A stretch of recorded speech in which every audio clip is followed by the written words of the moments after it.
ஓம் சாந்தி. மரியாதை எனும் கூட்டிற்குள் அப்படிங்கிற 10 நாள் பட்டியினுடைய 1994 வருஷம் முரளியினுடைய ரிவிஷன் இதை வச்சு பட்டி இன்று 3வது நாள் முதல் வகுப்பு. ஸ்வமானத்தின் நினைவின் மூலமாக ஸ்வமானினுடைய சுவிட்சை ஆன் செய்வதன் மூலமாக தேக அபிமானத்தின் முடிவு. இது அந்த வாணியினுடைய தலைப்பு. தேகபானம் என்ற ஸ்வமானத்தின் சுவிட்சை நம்ம இப்போ ஆன் பண்ணுறோமோ அப்போ தேக உணர்வு அப்படிங்கிற அந்த இருட்டு அங்கே விலகி விடுகிறது. அதுதான் தலைப்பு. நம்ம ஒன்றை பண்ணோம், நம்ம சுவிட்ச் மட்டும் ஆன் பண்ணோம், அவ்வளோதான். ஜஸ்ட் சுவிட்ச் ஆன், அப்போ எல்லா இருட்டும் போயிடும். ஸ்வமான் அப்படிங்கிற சுவிட்சை ஆன் பண்ணணும். இருட்டினுடைய சுவிட்ச் ஆஃப் பண்ண வேண்டிய அவசியம் இல்லை, வெளிச்சத்தினுடைய சுவிட்ச் ஆன் பண்ண போதும். பாபா இன்னைக்கு வந்ததுமே கிரீடம் அணிந்திருக்கக்கூடிய குழந்தைங்க மற்றும் சிம்மாசனதாரி குழந்தைகள் மற்றும் திலகம், இந்த 3 விஷயத்தையும் பார்க்குறாரு. நம்மெல்லாம் யார்? கிரீடதாரியாக இருக்கிறோம், திலகதாரியாக இருக்கிறோம், சிம்மாசனதாரியாக இருக்கிறோம். பாபா வந்து இந்த 3 சுரூபத்துலேயும் நம்மளை பார்த்துட்ருக்குறாரு.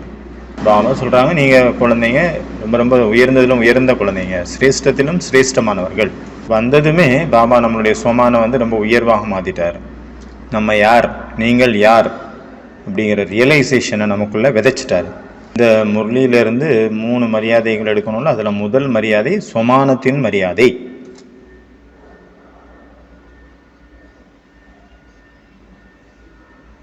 பாபா நமக்கு நிறைய சொமான் கொடுத்துருக்கிறாரு. அந்த சொமானில் இருக்கிறது தான் நமக்கு மரியாதை. விஸ்வ கல்யாணக்காரி, விஸ்வ கல்யாணக்காரி, சிம்மாசனதாரி, திலகதாரி, திலகம் அணிந்தவர், மாஸ்டர் சர்வசக்திவான், மாஸ்டர் ஞான சூரியன், மாஸ்டர் துக்கத்தை நீக்கி சுகத்தை கொடுப்பவர், இப்படி நிறைய டைட்டில்ஸ் பாபா நமக்கு கொடுத்துருக்குறாரு. அதோட பாபா வந்து டெய்லி புதியத்திலும் புதிய சொமானம் வந்து நமக்கு நினைவுபடுத்துகிறாரு. டெய்லி பாபா சொல்கிறாங்க, நீங்கள் எல்லாருமே உங்களுடைய சொமான் அப்படிங்கிற சொமானத்தினுடைய சுயமரியாதையை லிஸ்ட் எடுங்க. குழந்தைங்க நம்மக்கிட்ட சொமானத்தினுடைய நமக்காக லிஸ்ட் எத்தனை இருக்குது, இது வரைக்கும் பாபா என்னெல்லாம் சொமானம் கொடுத்துருக்குறாரோ, சுயமரியாதைகள் கொடுத்துருக்குறாரோ, அது லிஸ்ட்டு ரொம்ப பெரிய லிஸ்ட்டு. என்னென்ன லிஸ்ட்டு இருக்குது பாபா சொல்கிறாங்க, உலகத்தில் உள்ள பெரிய ராஜ்ய அதிகாரிகள், இல்லைன்னா பெரிய பெரிய செலிபிரிட்டி, பெரிய பெரிய பணக்காரங்க, அந்த லிஸ்ட்டு, இந்த எல்லாத்தையும் வச்சு பாபா இன்னைய முரளியில் கம்பேரிசன் பண்ணுறாரு நம்மளுடைய சோமானை. அதாவது அந்த கம்பேரிசன்லாம் நம்மளை சொல்கிறாரு பாபா. இந்த கம்பேரிசன் படி நீங்கள் குழந்தைங்களாகிய உங்களுடைய சொமான் ரொம்ப புகழ் பெற்றதாக இருக்குது, குழந்தைங்களாகிய உங்களுடைய சொமானத்தினுடைய டைட்டில் ரொம்ப உயர்ந்தது அப்படிங்கிற விஷயத்தை பாபா மென்ஷன் பண்ணார். கம்பேரிசன் பண்ணி நம்மளுக்கு புரிய வைக்கிறாரு. 2வது மரியாதை அன்பினுடைய மரியாதை பாபா சொல்கிறாங்க. அப்புறம் 2வது மரியாதை வந்து பாபாவுடைய அன்பினுடைய மரியாதை. எந்த குழந்தைங்க பாபாவுடைய அன்பில் மூழ்கி இருக்காங்களோ அவங்களுக்கு முயற்சி, கஷ்டம், உழைப்பு எதுவுமே கிடையாது, எல்லாமே ஈஸியாகிடுது. அப்போ வந்து பாபாவுடைய அன்பில் மூழ்கியாச்சோ அப்போ எல்லா விஷயமும் அங்கே ஈஸியாக இருக்குது. எவ்வளோ கஷ்டமான பெரிய விஷயமா இருந்தால் கூட அது ஈஸியாக தான் தெரியும். ஏன்னா அன்பு எல்லாத்தையுமே அங்கே செய்ய வச்சிடும், அன்பு எல்லாத்தையுமே கரைச்சிரும், கல்லை கூட கரைச்சிரும். அவங்களுக்கு வந்து யார் லவ்லீனாக இருக்காங்க, அவங்களுக்கு வந்து இந்த உலகத்தில் என்னதான் பெரிய பெரிய கஷ்டங்கள் பிரச்சனைகள் வந்தால் கூட அவங்களுக்கு அது பெருசாக தெரியாது. அந்த அன்பானவர் தான் தெரிஞ்சுட்டே இருப்பார், அன்பு தான் தெரியும், வேறு எதுவுமே தெரியாது. மீதி எவ்வளோ தான் பெருசாக கஷ்டமாக இருக்கலாம் மற்றவங்களுக்கு பார்க்கும்போது, ஆனால் அவங்க ஈஸியாக இருப்பாங்க, ஏன்னா அன்பில் மூழ்கிட்டாங்க. லைலா மஜ்னு, ரோமியோ ஜூலியட், அம்பிகாபதி, அமராபதி, எத்தனை பேருடைய கதைகள் இப்போ வரைக்கும் கூட சொல்கிறாங்க. பாபா கூட முரளியில் அவங்களுடைய பேர் எடுக்கிறாரு. ஹீன் ராஞ்சா அப்படின்னு யாரோ 2 பேர் இருக்காங்க, ஆஷிக் மாஷிக்னு இருக்காங்க ஒரு 2 பேர். அப்புறம் வந்து பார்த்திங்கன்னா ராதாகிருஷ்ணருடைய அன்பு எவ்வளோ புகழ் பெற்றதாக இருக்குது. அப்புறம் மீராவனுடைய அன்பு, காதல். அப்புறம் சபரியினுடைய காதல். பாபா வந்து சொமான லிஸ்ட் எடுக்க சொன்னார், நம்ம காதலர்களுடைய லிஸ்ட் எடுத்துகிட்டு இருக்கோம். இப்போ பார்க்கும்போது பார்த்தீங்கன்னா அன்பினுடைய அந்த லிஸ்ட்டு கூட இப்போ பெருசாக இருக்குது. அதனால் அன்பில் யார் ரொம்ப மூழ்கி இருக்காங்களோ அவங்களுக்கு அன்பை தவிர வேறு எதுவுமே தெரியாது. எங்கே நோக்கிலும் அன்பு மயமாக இருக்கும், சிவமயம், அன்பு மயம். அதனால அவங்களுக்கு உழைப்புங்கிறது அங்கே வந்து பெரிய விஷயமா தெரியாது. அதே போல் நீங்கள் கூட பாபாவுடைய அன்பில் மூழ்கி இருந்தீங்கன்னா உங்களுக்கு எல்லா விஷயமும் ஸ்ரீமத்து, மரியாதைகள், நியமங்கள் அப்படிங்கிற அந்த எந்த ஒரு டிஃப்ரெண்ட்டும் தெரியாது, எல்லாமே ஈஸியாக தெரியும். ஏன்னா அன்பானவருக்காக என்ன வேணாலும் செய்யலாம். இந்த ஸ்ரீமதி என்ன பெரிய விஷயம், இந்த மரியாதை என்ன பெரிய விஷயம், நியமங்கள் என்ன பெரிய விஷயம், அந்த மாதிரி தோணும். என்னவருக்காக நான் உயிரையே கொடுப்பேன், இது என்ன பெரிய விஷயம். 3வது வந்து சர்வ சம்பந்தங்கள் அப்படிங்கிற மரியாதை. பாபா சொல்கிறாங்க, எல்லா ரிலேஷன்ஷிப்பு, அனைத்து சம்பந்தங்களும் பாபாவை கூட அனுபவம் பண்ணணும். இப்போ உங்களுக்கு ஃப்ரெண்டினுடைய தேவை இருக்குது, அந்த நேரத்தில் பாபாவை ஃப்ரெண்டாக வைக்காமல் பாபா அப்பாவுடைய ரூபத்தில் நீங்கள் அனுபவம் பண்ணீங்க அப்படின்னா அப்போ அதற்கான சொல்யூஷன் கிடைக்காது. அந்த நேரத்தில் உங்களுக்கு தனிமையாக ஃபீல் ஆகுறீங்க, உங்களுக்கு ஃப்ரெண்டு தான் வேணும். அந்த நேரத்தில் அப்போ அப்பா எப்படி ஹெல்ப் பண்ணுவார்? ஒவ்வொரு நம்மளுடைய சம்பந்தங்களுக்கும், ஒவ்வொரு ரிலேஷன்ஷிப்புக்கும் ஒவ்வொரு தனித்தனியான மரியாதைகளும் தனித்தனியாக இருக்குது. அதுக்கான ரூல்ஸ் அண்ட் ரெகுலேஷன்லாம் தனித்தனியாக இருக்குது. பாபா இந்த முரளியில் வந்து 3 ரிலேஷன்ஷிப் சொன்னார். ஒன்று வந்து ஃப்ரெண்டு கூட நம்ம இருக்கிறோம் அப்படின்னா நம்ம தனியாக இருக்கிற மாதிரி ஃபீல் ஆகாது எப்போவுமே. ஃப்ரெண்ட்ஸ் ஒன்று சேர்ந்துட்டாங்கன்னா அவ்வளோதான், நம்ம எல்லா விஷயத்தையும் ஃப்ரெண்டுக்கிட்ட ஷேர் பண்ணுறோம், சேர்ந்து சுற்றுறோம், சேர்ந்து எல்லாரையும் கிண்டல் பண்ணுறாங்க, சேர்ந்து சாப்பிட்றது, ஆற்றுல குளிக்கிறது, எல்லாமே ஃப்ரெண்ட்ஸ் கூட இந்த மாதிரி நிறைய விஷயங்கள் செய்கிறோம். அந்த ஃப்ரெண்டை மறந்துட்டால் என்ன ஆகும்? தனிமைத்தன்மை அனுபவமாகுது, போர் ஆகிடுது, போரிங் லைஃப், போர் அடிச்சிருது. பாபா கிட்ட சொல்லணும், பாபா ஏதாவது சேஞ்சஸ் வேணும், ஒரே போரிங்காக இருக்குது, ஒரே மாதிரி லைஃப் போயிட்டே இருக்குது. பாபா கூட போர் அடிக்க ஆரம்பிச்சிருது. பாபா வந்து முரளியில் சொன்னார், நீங்கள் புள்ளியாக இருக்கிறீங்க பாபா, புள்ளி கூட வந்து அவ்வளோ ஒன்றும் மஜாவாக இல்லையே, புள்ளியாக இருக்கிறனால போரிங்காக இருக்குது. அது ரெண்டாவது வந்து துணைவன் பாபா, கம்பெனியன் வந்து துணைவன் சிவபாபா இருக்கிறாரு. மற்ற உலகத்தில் உள்ளவங்க அவங்களுக்கு போர் அடிச்சிருச்சு, வாழ்க்கையே வந்து ஒரு பெருமையாக இருக்குது அப்படின்னு ஃபீல் ஆச்சுன்னா அவங்க என்ன பண்ணுறாங்க? பீச்சுக்கு போகிறாங்க, கார்டன் பார்க்குறாங்க, பார்க்கு போகிறாங்க, டான்ஸ் பண்ணுறாங்க, இல்லை புதுசாக ஏதாவது பண்ணி சாப்பிட்றாங்க ஃபுட் ஐட்டம்ஸ். அப்போ போரிங் வந்து என்ன ஆயிரும்? இன்ட்ரெஸ்டிங் ஆயிரும். அப்புறம் பாட்டு போட்டு டான்ஸ் ஆடுறாங்க, பாடல்கள் பாடுறாங்க, ஆடுறாங்க. அதே மாதிரி பாபா என்ன சொல்கிறார்? உங்களுடைய வாழ்க்கையில் இது வரைக்கும் பிராமண வாழ்க்கையில் என்னெல்லாம் விசித்திரமான இனிமையான நல்ல தருணங்கள் நீங்கள் தாண்டி வந்திருப்பீங்க. அந்த பாபாவுடைய நினைவினுடைய, பாபாவுடைய இந்த ஞானத்தினுடைய அனுபவங்களை உங்களுக்குள்ள ஸ்மிருதியில் கொண்டு வாங்க. இதனால் என்ன ஆகும் அப்படின்னா உங்களுக்கு போரிங் ஃபீல் ஆகாது, போர் அடிக்காது. ரெண்டு விஷயங்கள் எப்பவுமே சண்டை போடுது. இதயம் ஒன்று சொல்லுது, புத்தி ஒன்று சொல்லுது, மூளை ஒன்று சொல்லுது. இதயத்தினுடைய விஷயங்கள் அது தானாகவே உள்ள என்ட்ரு ஆயிடுது ஈஸியாக. அப்புறம் மூளையில் ஏதாவது விஷயங்கள், அதாவது புத்தியில் ஏதாவது விஷயங்கள் இருக்குதுன்னா அது மறந்து போயிடுது. ஆனால் இதயத்தினுடைய விஷயங்கள் மறக்கிறது இல்லை. யாராவது தவறான விஷயத்த சொல்லிட்டாங்க அப்படின்னா அது இதயத்தில் போய் நேரடியாக போய் உட்காந்துருது. இல்லை நல்ல விஷயமும் இதயபூர்வமாக இருக்கும்போது பதிஞ்சிருது. இந்த தீய விஷயங்களும் இதயத்தை போய் டச் பண்ணும்போது அதுவும் மறக்க மாட்டேங்குது. அதுவும் நம்ம உள்ளுக்குள்ளே போய் ஏறிக்குது, தலைக்குள்ளே, அதாவது ஆத்மாவினுடைய மனசில்.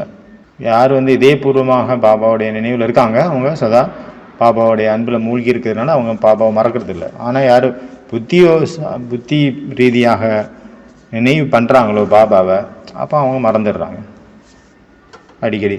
அப்புறம் பாபா சொன்னார், யார் பாபாவுக்கு லெட்டர் எழுதுகிறாங்க, ஒவ்வொரு மாதம் எழுதுகிறாங்க, டெய்லி கூட எழுதுகிறாங்க. பாபா வந்து நமக்கு ஸ்ரீமத் கொடுத்துருக்குறாரு, நமக்கு டெய்லி லெட்டர் எழுதிட்டு தான் அப்புறம் தூங்கணும். பாபா சொல்கிறாங்க, நீங்கள் லெட்டர் எழுதுறீங்கன்னா இப்போ ரிட்டன் லெட்டர் நானும் எழுதுவேன். ஆனால் குழந்தைங்க என்ன பண்ணுறீங்க, லெட்டருக்கு பதிலாக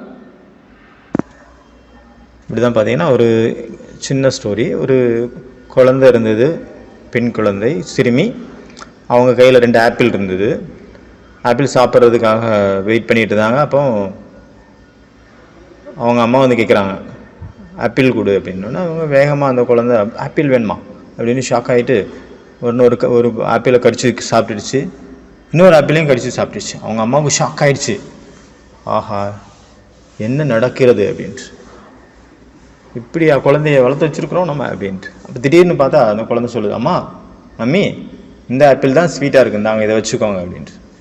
இந்த மாதிரி நம்ம புத்தி வந்து என்ன டிசிஷன் எடுக்குதோ அது எப்போவுமே தவறானதாக தான் இருக்கும். இதே பூர்வமான விஷயங்கள் நீங்கள் எவ்வளோதான் அனுபவசாலிகளாக வேணாலும் இருக்கட்டும், யாராக வேணாலும் இருங்க, எவ்வளோ நீங்கள் உங்களுக்குள்ள ஞானம் அவ்வளோ இருக்கலாம் விஸ்தாரமோ, ஆனாலும் ஒருத்தரை பற்றி நம்ம டிசிஷன் எடுக்கிறோம் அப்படின்னா அது ஒரு நிமிஷம் தள்ளி போட்டு தான் எடுக்கணும்.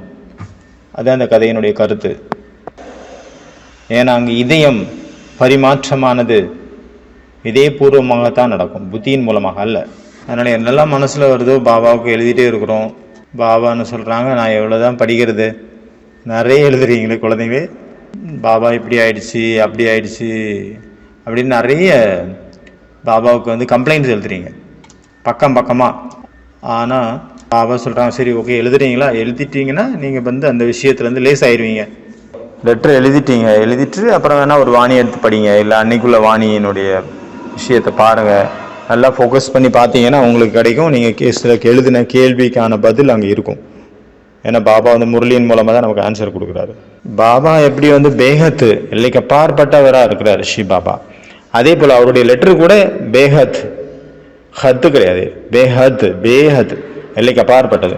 நம்ம பார்த்துருக்கோம். சாகார முரளி பார்த்திங்கன்னா 12 பேஜ், 4 மணிக்கு வந்தவர் 7 மணி வரைக்கும் எடுப்பார்.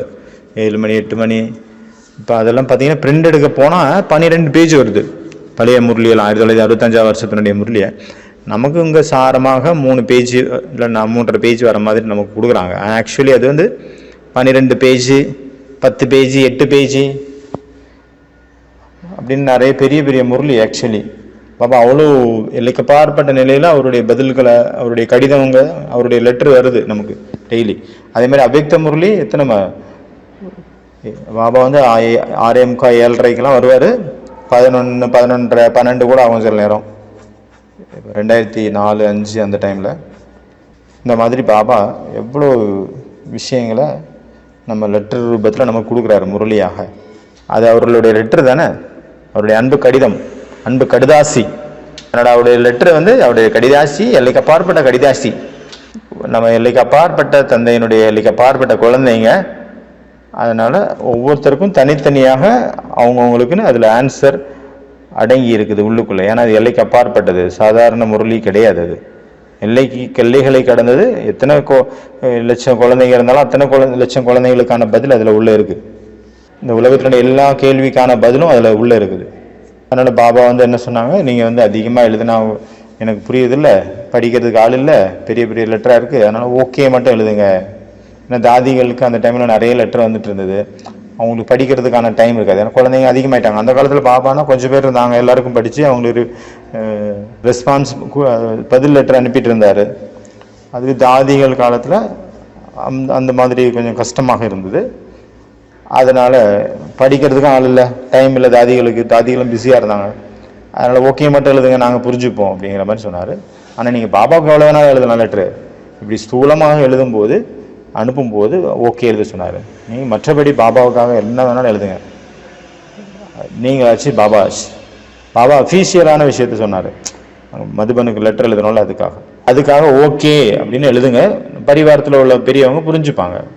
ஓகேவா, நாட் ஓகேவா அப்படின்னு. சரி, பாபாவுக்கு கூட நீங்கள் அதே மாதிரி எழுதுனா ஓ அப்படின்னு எழுதும்போது ஓக்குள்ள ஒரு 10 விஷயம் நம்ம மைண்டில் வைக்கிறோம். கே எழுதும்போது ஒரு 10 விஷயம் மைண்டில் வைக்கிறோம். அப்போ அதுலேயே 10, 20 விஷயம் ஆயிடுச்சு. இந்த மாதிரி அது வெளியில் எழுதாமல் வேற எழுதுனா யாராவது படிச்சுற வாய்ப்பு இருக்குது, அதனால் பிரச்சனை வரும். இந்த மாதிரி ஓ கே அப்படிங்கிறது எழுதும்போது உள்ளுக்குள்ளே ஒரு ஓ எழுதும்போது அதுக்குள்ளே ஒரு முக்கியமான விஷயங்களை நம்ம நினச்சிட்டு மனசுக்குள்ளே நினச்சிட்டு, இது கூட ஒரு ஈஸியான மெத்தடாக இருக்கும். யாருக்கும் வெளியே யாருக்கும் மற்றவங்களுக்கு தெரியாது, ஓகே மட்டும்தான் தெரியும். அது உள்ளுக்குள்ளே நம்ம என்ன புகுத்தணும் அது நமக்கு தான் தெரியும். இந்த முரளியில் பார்த்தீங்கன்னா பாபா வந்து ஃபரிஸ்தாவுடைய விஷயம், நிறைய விஷயங்களை பாபா நமக்கு நினைவுபடுத்தினார். ஃபரிஸ்தா அப்படின்னா எல்லைக்கு அப்பாற்பட்ட உள் உணர்வு உடையவங்க. ஃபரிஸ்தா என்றால் எல்லைக்கு அப்பாற்பட்ட ஸ்திதி. ஃபரிஸ்தா அப்படின்னா பணிவானவர். ஃபரிஸ்தா என்றால் பறக்கும் கலை. ஃபரிஸ்தா என்றால் பாப் சமான். ஃபரிஸ்தா என்றால் டபுள் லைட். ஃபரிஸ்தா என்றால் பாபாவனுடைய செய்தியாளர். செய்தியின் ஃபரிஸ்தா என்றால் நியாரா மற்றும் பியாரா. ஃபரிஸ்தா என்றால் சதா கொடுக்கக்கூடியவங்க. அவன் சொல்கிறாங்க ஃபரிஸ்தா அப்படின்னா இந்த தேகத்தினுடைய உலகத்தை கடந்து அல்லா லோகத்தில், வேற லோகத்தில் இருக்கிறவங்க, இந்த லோகத்தை சேர்ந்தவங்க அல்ல. இந்த உலகத்தில் யாருடைய ரிஸ்தா இல்லை, அவங்க தான் ஃபரிஸ்தா. மாதிரி பாபா வந்து முரளியில் என்னெல்லாம் சொமான்கள் கொடுத்துருக்கிறாரோ அந்த எல்லா சொமான்லையும் நம்ம நிலைச்சிருக்கிறோம் அப்படின்னா நமக்குள்ளே இருக்கக்கூடிய அந்த தேக பானம் நம்மளை விட்டு கொஞ்சம் கொஞ்சமாக போயிடும். பாபா சொல்கிறாங்க ஒரு சொமான உங்களுடைய ஸ்மிருதியில் நீங்கள் வச்சிங்கன்னா கூட சரி, மாஸ்டர் சர்வசக்திவான் ஒன்று இருக்குது, அந்த டைட்டில் நீங்கள் நினைவு வச்சுருந்தா கூட நீங்கள் என்ன ஆயிடுவீங்க, சக்திசாலியாக அனுபவம் பண்ணுவீங்க. ஒரு சோமானையாவது நீங்கள் நல்ல முறையில் ஸ்மிருதியில் வச்சிங்கன்னா சக்திசாலிகளாக ஆயிடலாம். நீங்கள் வந்து என்னெல்லாம் பாபாவனுடைய சம்பந்தத்தில் பாபாவனுடைய குழந்தை ஆன பிறகு அனுபவங்கள் அடைஞ்சிங்களோ அந்த அனுபவங்களை மறந்து போயிடுறீங்க உடனே. அதை நினைவில் வைக்காத காரணத்தினால பாபாக்கிட்ட நிறைய ப்ராப்ளம்ஸ், இந்த ப்ராப்ளம் அந்த ப்ராப்ளம், இந்த பிரச்சனை, அது இதுன்ட்டு அவரை பற்றி இவரை பற்றின்ட்டு நீங்கள் நிறைய விஷயங்களை பாபாக்கிட்ட புலம்பி தள்ளுறீங்க. ஏன் அப்படின்னா, ஏன்னா இந்த உயர்ந்த நினைவுகள் உங்களுக்குள்ளே இல்லை. இது இருந்தது அப்படின்னா அதன் மீது இது அரசாட்சி செய்யும். அப்போ அது வந்து எழுத வேண்டிய அவசியம் வராது, இந்த போதையில் இருப்பீங்க. அதனால் உங்களுடைய பாபா கூட உள்ள என்னெல்லாம் நல்ல நல்ல அனுபவங்கள் உங்களுக்குள்ள இருக்கோ அதை நினைவு பண்ணுங்கள், அதனுடைய ஸ்மிருதியில் இருங்க அப்படின்னாரு. நம்ம இன்றைக்கி வந்து இப்படி ஆச்சு, இன்றைக்கி அப்படி ஆச்சு, இன்றைக்கி இது இப்படிலாம் நம்மளுடைய அதாவது குறைகளை நம்ம சொல்கிறோம் அப்படின்னா பாபா சொல்கிறாங்க தன்னுடைய சொமானுடைய சீட்லேருந்து நீங்கள் இறங்கிட்டீங்கன்னு தான் அர்த்தம். அப்போ ஒழுங்காக சீட்டில் உட்காந்தீங்க அப்படின்னா நான் மாஸ்டர் சர்வசக்திவான், நான் விஸ்வ கல்யாணக்காரி, நான் விஸ்வ சேவாதாரி அப்படிங்கிற நினைவு இருந்தாலே நமக்கு வேறு எதையும் நினைக்க டைம் இருக்காது. ஏன்னா விஸ்வ கல்யாணக்காரி விஸ்வ சேவாதாரி நமக்கு எங்கே டைம் இருக்குது? எவ்வளோ பெரிய வேலை நமக்கு பாக்கி இருக்குது. மாஸ்டர் எவ்வளோ பெரிய பொறுப்பு இருக்குது நமக்கு. இந்த உலகத்தினுடைய மாற்றத்தினுடைய பொறுப்பு பாபா கொடுத்துருக்கிறாரு. அந்த பொறுப்பினுடைய நடுவில் என்ன இந்த சின்ன விஷயத்துக்கெல்லாம் டைம் இருக்கா? வேலையே டைம். இப்போ எந்த ஒரு பொறுப்பும் இல்லாதவங்களுக்கு தான் இதெல்லாம் யோசிக்க டைம் இருக்கும். டைம் இருக்குது, அதனால் யோசிச்சுட்டு புலம்பிகிட்டு இருக்கான். மற்றவங்களுடைய புலம்பல்கள் துக்கங்கள் எல்லாம் நீங்கள் சரி பண்ணிட்டீங்கன்னா நீங்கள் புலம்ப மாட்டீங்க அப்படிங்கிறார் பாபா.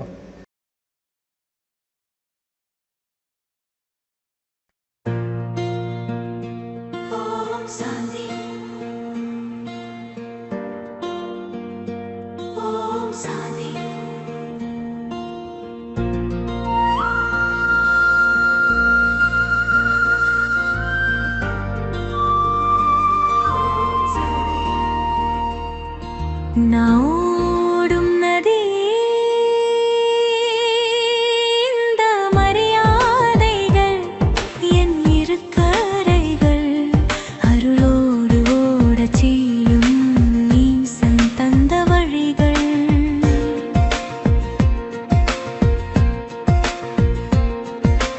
வெம்மையிலும் நிழலிலும் வேகத்திலும் அமைதியிலும் சிதறாமல் என்னை நடத்தும் தர்மத்தின் கரைகள். நாடும் நதி இந்த மரியாதைகள் என் இருக்கரைகள் அருளோடு ஓடச் செய்யும் ஈசன் தந்த வழிகள்.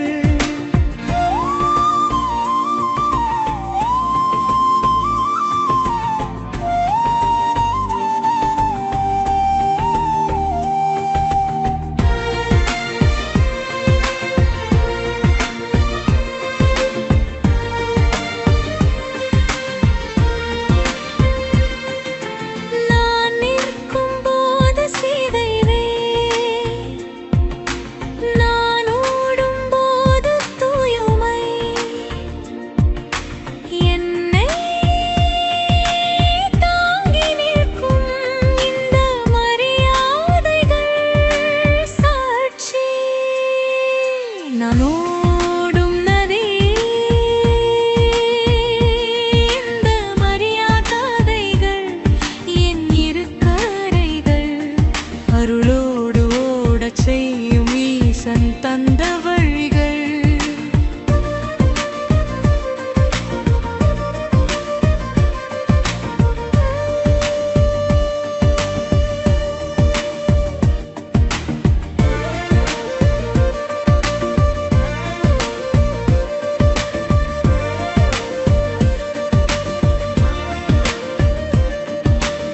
எல்லை அல்ல இவை என் பயணத்தின் பாதுகாப்பு, கடலை நோக்கி அழைத்து செல்லும் கருணையின் கைப்பிடிப்பு.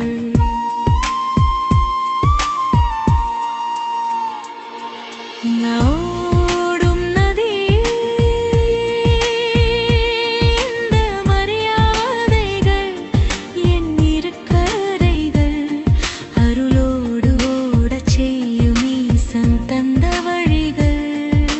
சீற்றமெழும் நேரத்திலும் சோர்வெழும் நொடிகளிலும் என்னை வழி வரவிடாத ஒளியாக நிற்கும் கரைகள். நான்